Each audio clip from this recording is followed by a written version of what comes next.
I was corridor warden at waystation 6 the autumn the ash came 3 weeks early, and I want to tell you I remember every name I processed that season, but I don't. I remember the paper, the counting, the particular ache that settles into your hand from stamping manifests until the ink runs thin and the stamp starts skipping letters. What I remember clean, whole, every detail intact, is the one I almost didn't write down at all.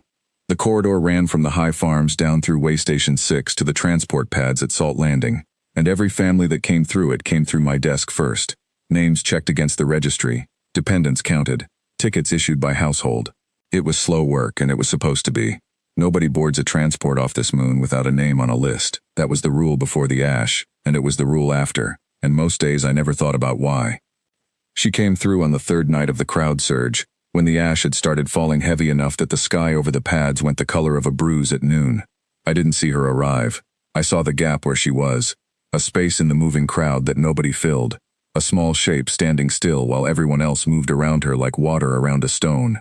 She had the look of the Ylvain, all of them do at that age, 2 large eyes, ears tapering to a fine point, skin so pale you could see the faint branching lines underneath where the blood ran close to the surface, lit up when she was startled, and dim when she wasn't. Hers were lit up bad. She had a little brass bell strapped to her wrist on a leather cord, the kind Ylvain parents put on their small ones in a crowd, so a lost child rings when she moves and a parent's ear finds her before her feet do. And it wasn't ringing, because she'd gone that still. I checked every manifest that came through my desk for 2 hours. No family claimed a daughter that size, that coloring, that age. I asked 12 different households if she was theirs, if she'd wandered from a cousin's line, if anyone recognized the bell. I got 12 honest no's. Whatever family she'd started the walk down from the high farms with, the ash, or the crowd, or something worse had taken them out of her reach, and she'd ended up standing at my desk with a bell that didn't ring, and eyes that didn't look at anything close to hopeful. I logged her as unaccompanied and kept her behind my counter that night, more out of habit than plan.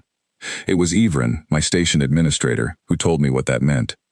"You know the salt truce has a clause for that," she said, not unkindly, the next morning, ash still sifting past the window glass. "Any minor not entered on a household manifest by the second handover is considered unclaimed. The Skarn have first right to unclaimed minors. It's in the founding text, from when we signed the peace. Nobody's invoked it in 9 years because nobody's had an unclaimed minor sitting in a waystation when a Skarn convoy came through." She looked at the girl, asleep now under my coat behind the counter. "One's coming through in 2 days. Routine ash season patrol. Checking the treaty lines are holding. They'll ask for the manifest. They always ask for the manifest." I asked her why humans ever signed a peace with a clause like that in it. "Because the alternative was no peace at all," she said, and went back to her own counting. I had 2 days. I spent them the way you'd spend 2 days with any frightened, careful small thing. Not pushing, not performing kindness at her, just being steady where she could see me be steady. I learned that she liked the bell quiet, held in her fist, more than worn. I learned she watched my hands before she watched my face, the way you'd watch a stranger's hands if you'd learned hands were where the trouble started. By the second evening, she'd stopped flinching when I set food in front of her. By the second night, she'd fallen asleep sitting against my boot instead of across the room. And I sat very still for 4 hours, so I wouldn't wake her moving to sleep myself.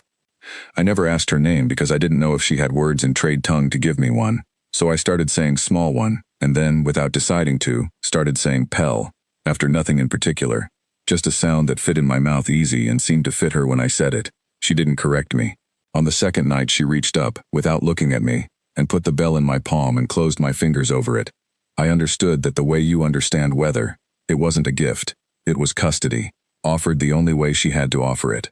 I watched the ridge more than I watched the pads those 2 days. You could see the ash come off it in long gray ropes whenever the wind turned, and under it, if the light hit right, you could see the Skarn patrol line moving. 3 shapes, then 5, then 3 again, tracing the treaty border the way they'd traced it every ash season since the peace. Never closer, never farther. A slow pendulum you stopped noticing until the day it swung wrong.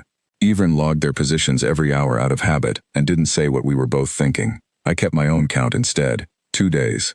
Then 1. I didn't tell Pell what the number meant. I don't think she needed telling. Small things in a war zone learn to read a grown face for weather long before they learn the words for it. And mine, I'm sure, told her plenty I never said aloud. The Skarn convoy came through waystation 6 at first light on the 3rd day. 2 crawlers and an escort walking the ash on legs built for it. Armor the color of wet stone. Their collection officer was tall enough to duck under my doorframe and didn't. He stood outside it and had Ivran bring the manifest to him instead, which told me he already knew the shape of what he was there for. Waystation 6 reports one unaccompanied minor, Ilvain, female, unclaimed at second handover, he said, in the flat trade tongue the Skarn use for treaty business. No more emotion in it than a manifest itself. Treaty Clause 9, Subsection 4, present the minor. I had already filled the blank. I'd filled it the first night, in fact, sitting at my own counter with my own stamp, and hadn't told Ivran because I didn't want her talked out of what she'd have to sign after me. I set the amended household manifest on the counter between us, my name at the head of it, one dependent listed below, age approximate, species Ilvain, status, ward, claimed. She's not unaccompanied, I said. She's mine. The officer read it. Skarn don't do much with their faces that a human can follow, but he was quiet a beat longer than treaty business usually takes. You are not Ilvain. Treaty doesn't say the claimant has to match the ward species. It says claimed. She's claimed. I kept my voice the way I keep it for every manifest dispute I've ever run, which is to say flat, unhurried, a man reciting a rule rather than making an argument, because arguments can be beaten and rules mostly can't. You want to contest the paperwork? Contest it at Salt Landing with the treaty office.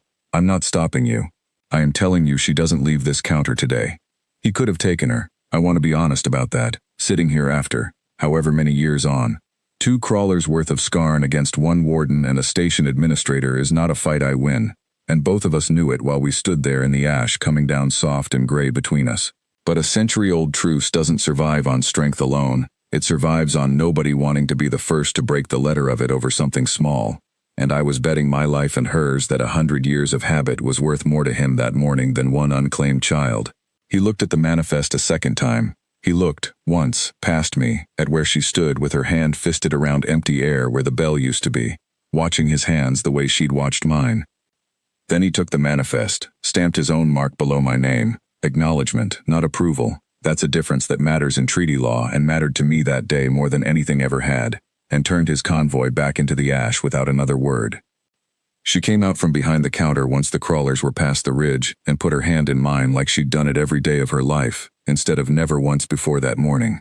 We took the last transport out of Salt Landing that night, the 2 of us. Her name entered under mine on a ticket for a household of 2. She's asleep against my shoulder as I write this, older now, safe now, and she still keeps that bell, though she hasn't needed to ring it in a long time. I kept the manifest too, the amended one, the one with the blank I filled before anyone told me I could. Some nights I take it out and look at the line where I wrote her in, and I think about how small a thing it is, a name on a page, and how it was the only weapon I had, and how it turned out to be enough.